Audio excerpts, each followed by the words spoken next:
So in Multiversus, every single character has what they call a character mastery system. As you can see down here at the bottom, basically you level up your character and you earn perks and toast and gold and all sorts of stuff. But did you know there's only one character that can learn a specific perk by leveling up that character? And that character happens to be Black Adam. And if we look at his character mastery system, tier 2, the perk, I'll Take That. This is the only way you can earn this perk by leveling up a character. In other words, if you wanted this perk, you would have to spend gold to unlock it. So, for example, I don't have it on my Bugs Bunny, so if I wanted that perk, I would have to go buy it. But typically, if you don't have this unlocked, and since it's only on Black Adam, it would be under all other perks, meaning it would cost 150 gold. But luckily, I have it on Black Adam, so you get the discount if you unlock it with Black Adam. So the point is, if you want the perk, I'll Take That, which is actually a pretty good perk, by the way. But if you want that, you're gonna have to at least level up Black Adam to level 2, and then you can start buying this perk at a discount. So, sticking with useless perk information, did you know this secondary perk right here, back to back? Get a good look at it. It's always had the same effect that you see. Your team receives 6% reduced damage when near an ally, and then 12% reduced damage for the on-stacked effect. But again, look at the name and look at the image of the perk. Those were never the original image and name of the perk. In fact, the perk used to be called Wonder Twin Powers, and here's what the image of the perk actually used to look like. So I guess this goes to show you that player first games aren't afraid to change the image and the name of a perk moving forward, but they'll still keep whatever the original idea is just to make it feel a little bit more authentic to whatever the name of the perk might be. Did you know if you are a true free-to-play player, during the Season 2, which is now the longest season in Multiverses, but did you know that if you are a true free-to-play player in Multiverses and you have completed your Battle Pass, did you know that you don't even get access to a player banner in the free tier of the Battle Pass? No, you do. You get things like a character variant, you even get a ring out, you get badges, you get gold, you get the boost, you get profile icons, but you don't get any of these. You don't get a single player banner. You can look through every single tier. There isn't a single player banner in the entire free section of the Season 2 Battle Pass, which kind of blows my mind a little bit. How did that slip through the cracks? How is there not one single player banner for the free-to-play players in the Season 2 Battle Pass? The Battle Pass, this lasts all season, and we don't get a single player banner in the free tiers? That kind of sucks for free-to-play players. So every single character in the game currently, and I'm sure every character that releases in Multiversus Future, they all have their own emotes. Well, Rick still always has the bug for some reason. That's been in the game since October. Can that get fixed? But on to the topic. Every character has their emotes, or taunts in this case. Do you know which character actually has the most taunts per their character, as in taunts only their character can use?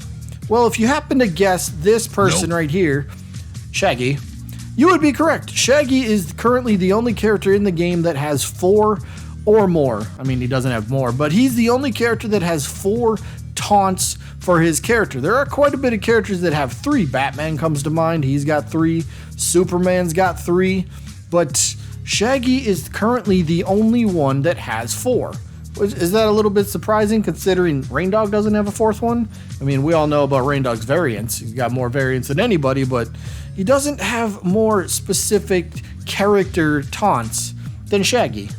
So during the winter event, they included a few premium winter event skins in the game, and one of those happens to be Batman, the ugly sweater Batman. And if you can see on his nose, he's got a red nose. But did you know the fun thing about this is that after he stands idle for a few seconds, the nose will actually glow?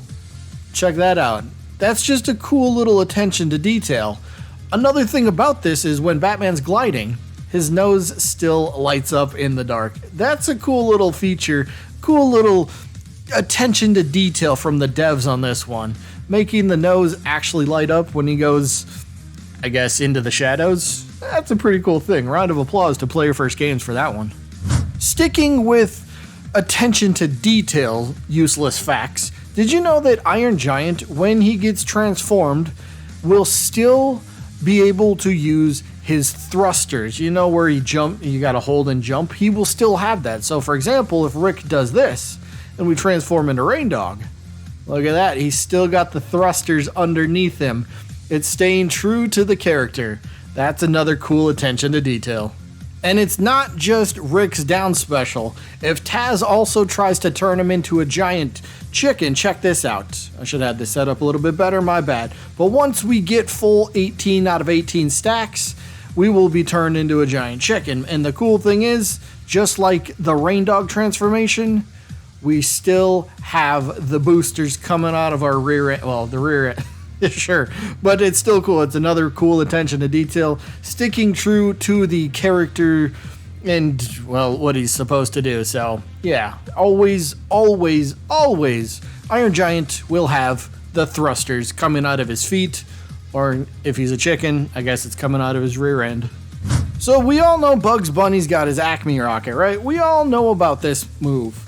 But did you know that this move, if you use it upwards, it does come down eventually?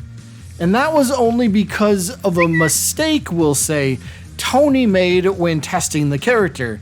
He accidentally left gravity on, causing the Acme rocket to come back down eventually, and he thought it was such a cool idea that they made it a part of the base kit for the move. So that's kind of a cool little thing right there. Cool little detail. Sticking with Bugs Bunny here, did you know that his character variant, Hollywood Bugs, it has been in the game since Season 1. Well, that's not the useless information, although I guess that would be kind of useless. But the useless information here is that Hollywood Bugs, even though it's been in the game since Season 1, it has already gone through a name change. It used to be known as Bougie Bugs. Now, I couldn't find a reason why this was changed, but still interesting to note. It came out as Bougie Bugs, and then, they changed it to Hollywood Bugs, so there's that, I suppose. Switching gears over to banners for a second, did you know the banner known as Boot of Armor? Well, it is a legendary banner, and it is one that is also animated, as you can see. Looks pretty cool. But did you know this banner actually received an upgrade to becoming legendary? In fact, it was originally an epic banner without the animation. So I think it's kind of a cool thing on the part of the developers to upgrade some of these things that they feel might be a little bit better. And let's be honest, the Boot of Armor, this looks so much better animated. Every character in Multiversus has winning and losing animations, as well as taunts. We've already gone over a couple taunt useless facts in this video, but what about winning or losing animations? Well, did you know Garnet has actually had a losing animation removed from the game completely? Yeah, it kind of sucks. It'd be great if that came back. I could not find any information as to why it was removed, but Garnet, your useless fact, she had a losing animation removed from the game. For what reasons? Your guess is as good as mine. Velma is one of those characters that a lot of people are fond of, and a lot of people aren't fond of. But did you know Velma is actually the most eventful character in the game? What do I mean by that exactly? Well, if we go look at Velma's variants, she has had an event variant for every big event in the game. For example, the summer event, she had Luell Velma. Then the Halloween event came around and we got Witch Velma. During the winter event, we got Ugly Sweater Velma. And at the time of recording, it's not out yet, but we're very close to getting a Valentine's Day event, and Velma once again is getting another variant. Kind of interesting, right? Why does Velma get all the love? Like, don't get me wrong, I don't mind it. It's not a complaint. It's just an observation. Are they trying to tell us something? Is Velma more special than every other character? Did you know that Rick Sanchez is the only character in Multiversus that can use an attack just one time, but that attack will have attack decay applied to the attack? Now, typically attack decay doesn't get applied to that same attack until you use it several times in quick succession. So how does this apply to Rick Sanchez? Well, if you're in a free-for-all match and using items, specifically the Meeseeks box item, if Rick picks this up and uses it to its fullest extent, all 3 Meeseeks that you can summon from that item, if all 3 Meeseeks connect and hit an opponent, and then Rick Sanchez goes to use his own Meeseek from his own moveset, not the item, that 4th Meeseek will now have attack decay applied to it. Why is that, you might ask? Well, it's simply because Multiversus only recognizes Meeseek coming from the character.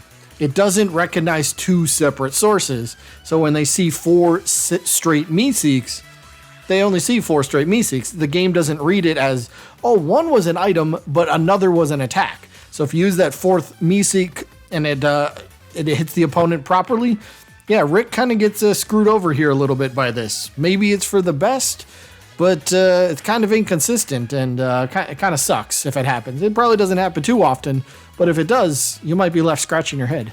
Did you know that Batman, Superman, and Marvin the Martian are the only characters that if you do a grounded dodge upwards, actually move upwards? Yeah, they're the only 3 characters that happens for. Now, Superman and Batman go a lot further, but Marvin at least still jumps up like he's trying to avoid something on the ground, so we gotta give him partial credit for that one.